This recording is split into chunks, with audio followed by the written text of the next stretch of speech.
Bienvenidos a la entrevista de France 24. En esta oportunidad nos acompaña José Miguel Vivanco, director ejecutivo para las Américas de la organización Human Rights Watch, para hablar sobre el informe anual de la organización en el que se resumen las condiciones de los derechos humanos en casi 100 países y territorios en todo el mundo en 2020. Señor Vivanco, gracias por estar con nosotros en France 24. Le pregunto cuáles fueron los derechos fundamentales que más se violaron en el año que pasó, marcado por la pandemia de COVID-19, y cuáles son los nuevos desafíos que enfrenta la humanidad en la actualidad.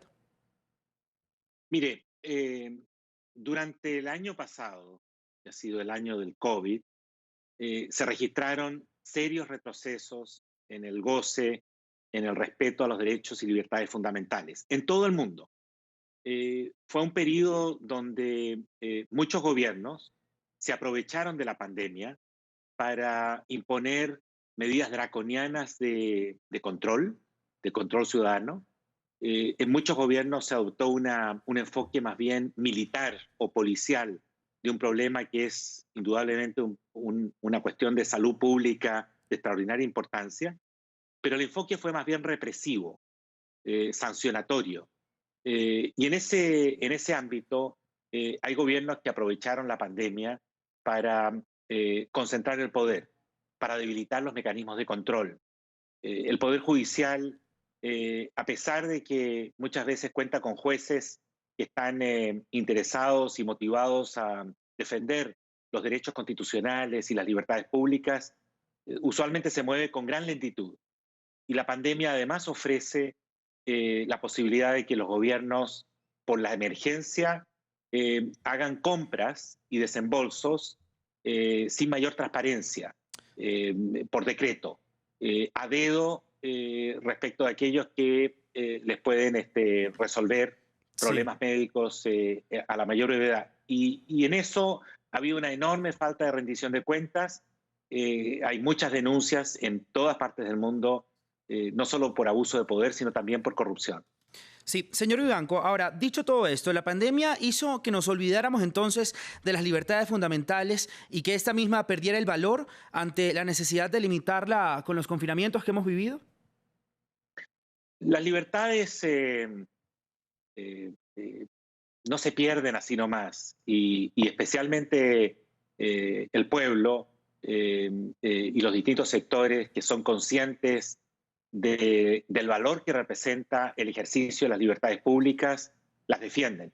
Pero cuando hay instituciones democráticas débiles y cuando hay caudillos en el poder, una de las libertades que sufre, aparte por supuesto de circulación y de reunión, que es obvio que debe ser restringida cuando se trata de evitar el contagio, pero muchas veces la tentación de los gobernantes es limitar el ejercicio de la libertad de expresión, porque es la libertad de expresión la que ejercen los ciudadanos, la sociedad civil y los medios de comunicación independientes, y que sirve precisamente para fiscalizar el ejercicio del poder, especialmente cuando nos encontramos ante una emergencia de esta naturaleza.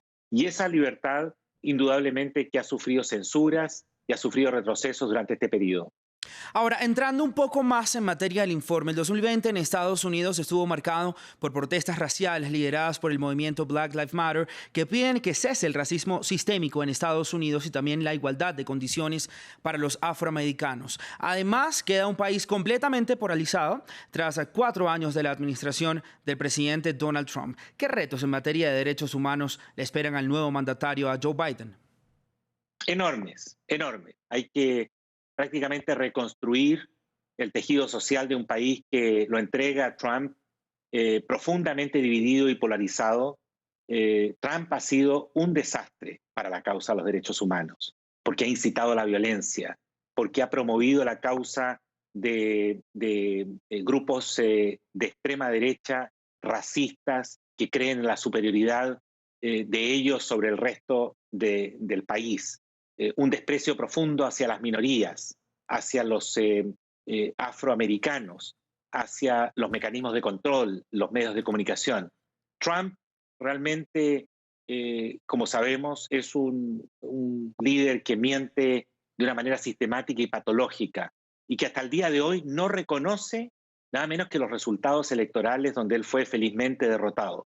una de las buenas noticias del año pasado es precisamente la derrota de Trump y el hecho de que a pesar de todas las pataletas y todas las maniobras que ha intentado, hasta ahora las instituciones judiciales, las instituciones democráticas han funcionado y están Sí. resistiendo lo que ha sido una avalancha de un líder inescrupuloso como Trump, y obviamente que le entrega el poder a partir del 20 a un gobierno distinto que está comprometido con la causa de los derechos humanos, de las libertades públicas. Veremos qué es lo que puede hacer, pero los desafíos son de una magnitud realmente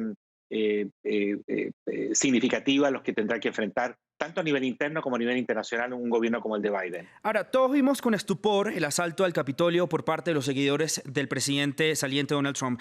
¿Qué significado tiene este suceso para los derechos humanos y para la democracia de Estados Unidos?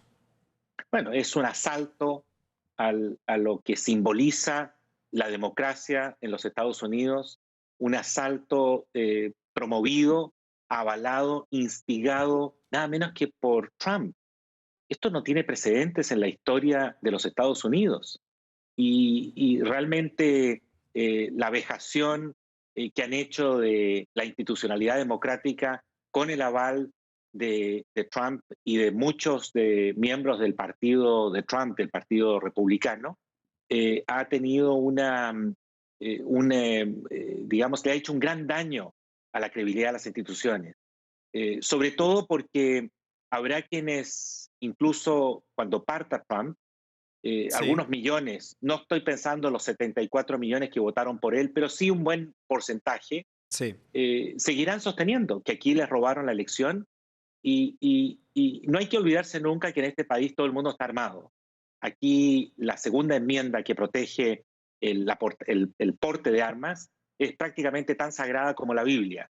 Y esos sectores que se identifican con Trump, que son muy recalcitrantes y radicales, reivindican precisamente el uso de armas.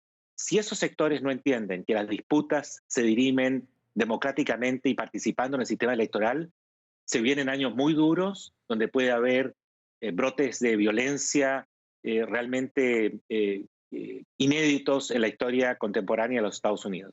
Hablemos ahora de América Latina. Human Rights Watch también alertó sobre la grave situación en materia de derechos humanos que se viven en algunos países de nuestra región. ¿Cuáles son los más críticos?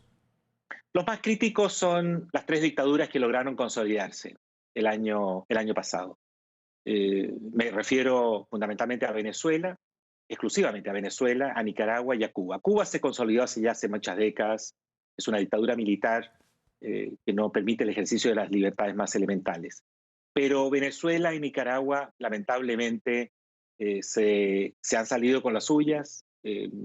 Maduro logró eliminar el último reducto democrático, el último bastión que ha quedado de institución autónoma independiente del Ejecutivo, de la dictadura, como es la Asamblea Legislativa.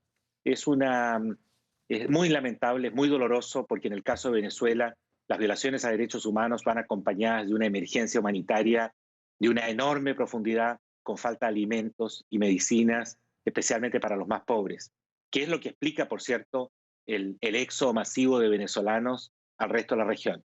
Y lo lamentable, y con esto cierro, es que los gigantes de la región, como son México y Brasil, Sí.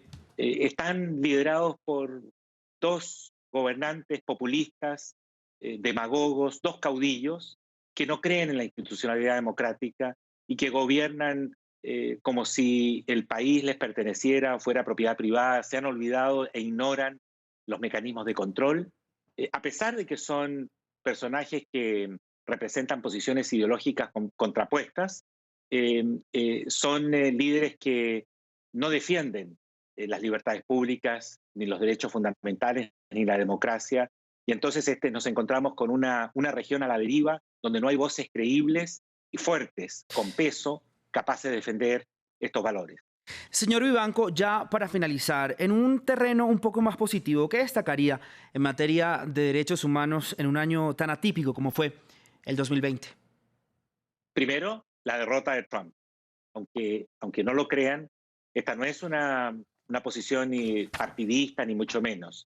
Creo que los electores en los Estados Unidos le hicieron un gran favor al país, a los Estados Unidos, a la democracia norteamericana y también a la humanidad.